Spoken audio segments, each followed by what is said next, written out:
Today, what I want to talk about was trust. I know we probably all know what trust is, probably understand how trust is used in sales, but what I want to go over is kind of just the foundations of trust and how to build it up for those who don't know how to build it or how to use it.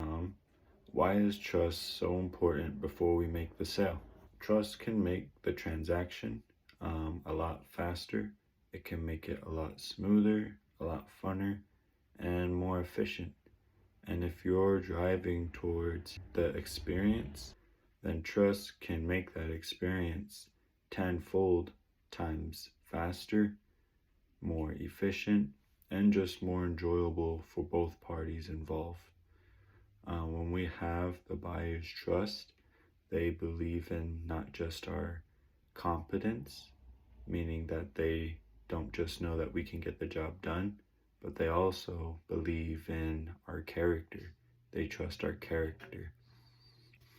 What Stephen Covey says is we can use trust to basically make things just a lot faster. We can use trust to make the transaction more enjoyable, because when both parties trust each other, it just makes it that we're not questioning each other. It makes it more like we are on the same page, and overall it just makes everything the way better experience. Number two is, how can we use trust to sell more? Well, we can use trust to position more products that the client may have thought they didn't need or could use. When they trust our competence in our industry, when they trust our knowledge of our industry and our experience of our industry, that is one piece to it. But when they trust our character too, they trust our integrity and our ethics, well, that can make it so that whenever we position or whatever product we position, they take in full heart because they believe in who we are and what we sell.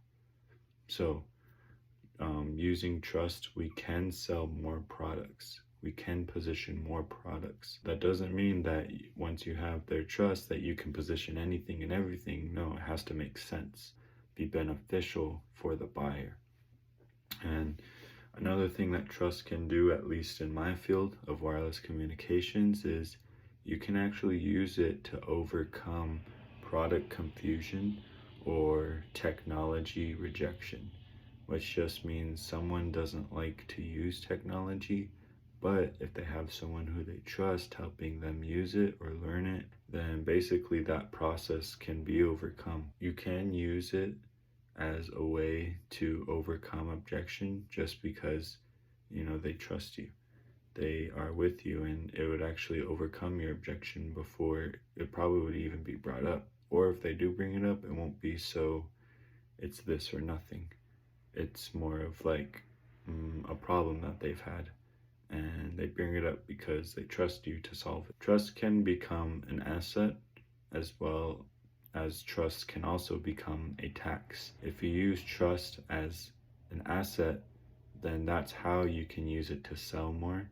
You can use it to build up your brand, and you can use it to build up your trust in society, meaning market trust. The more people that trust you in the market, the more business that you're going to get, the more referrals that you're going to get, the more people are going to use you as the leader of your industry. So that's how you use trust as an asset. But you can also, the other part of that, which is pretty bad, but it's true, it's there. Trust can also become a tax. When trust becomes a tax, people are weary of you, whether it be because of your character, because of your ethics, because of a referral. You can get a bad referral. They are possible. People could be weary of you because they've heard from their friend that, oh, he's like this or she does that, so you gotta watch out. Or she did this to me and this is how I had a bad experience. And so when you can get bad referred, and when you have that bad referral going around, then people can become weary, and that's when trust becomes a tax. You have to build up that trust. You have to build up that societal mistrust that's been there, which might have not even been your fault. It probably wasn't even your fault. It wasn't even because of you. But that's something that we do gotta live with in sales, is that there might have been someone that messed this up before. So trust in this instance is a tax. What our job is to turn that trust tax into trust asset. And by doing that, that's actually how we get to this last part.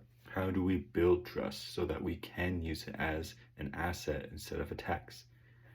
So the way I do it is I listen actively. I don't interrupt people.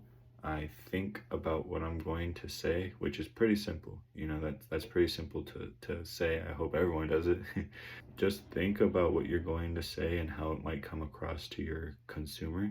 Is it coming off as salesy or like pushy, or is it too forward, or is it more smooth and just easygoing, and you kind of leave the decision up to them? You're just bringing up the idea. That's how you listen actively, or how I do it at least. I provide solutions that are simple yet very effective. That means that you're problem solving, you're troubleshooting, and you're consulting all at the same time. If they have a problem with that product, you're trying to figure out what's wrong with that product. And then if they have a problem with how the product's being used or how they're not being serviced by other competitors, well, then you can problem solve that as well as consult them at the same time to figure out how can you fix their problem, how can you get their business, and how can you make money off of this transaction. Basically providing solutions that are simple yet effective.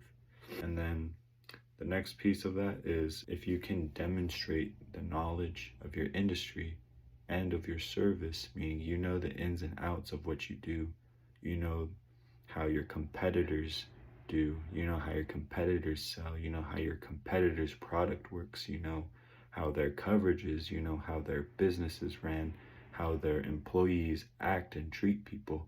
When you know that, and you know the benefits of your industry, your promotions, you can actually use that to build up trust, because it shows that you are knowledgeable of what you do and you are knowledgeable of what's going on around you. There's not a lot of people doing that. Not a lot of people want to research the competitors. Not a lot of people want to research the promotions. Not a lot of people want to look at all of the benefits. You might see like 2 or 3 benefits, but you need to look at all of the benefits, because one of those benefits that you're missing could be the benefit that they need. And if you don't bring it up, they will never fully trust in your competence 100%.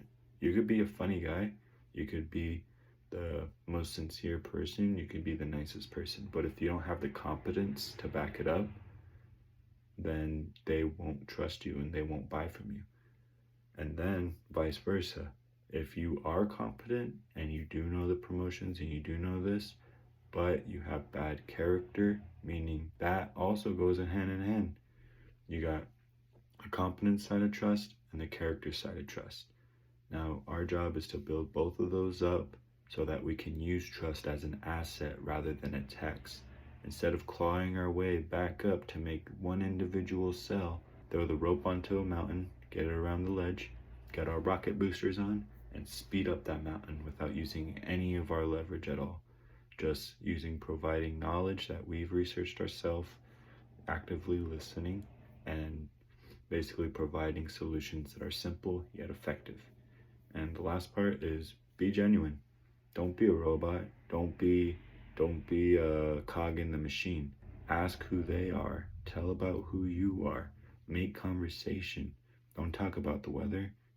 Talk about where they come from. Talk about why they're here. Talk about where's their family at, where's the kids, what do they like to do for fun, where do they go out and eat, because all of these things make you seem to be more personable, you're more genuine. And when you come off more genuine, that builds up that character side more.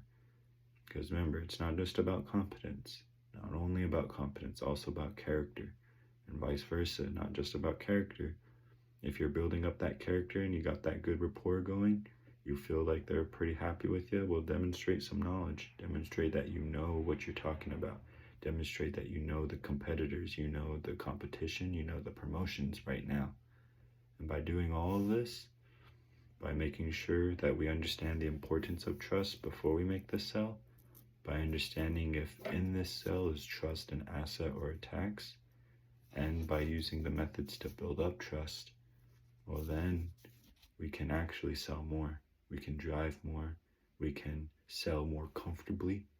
And that's really, really important, is that your sellers and you are comfortable. If you're uncomfortable, that's okay. You can probably make it through it, but when you're comfortable, it makes it that much faster, that much simpler, that much funner.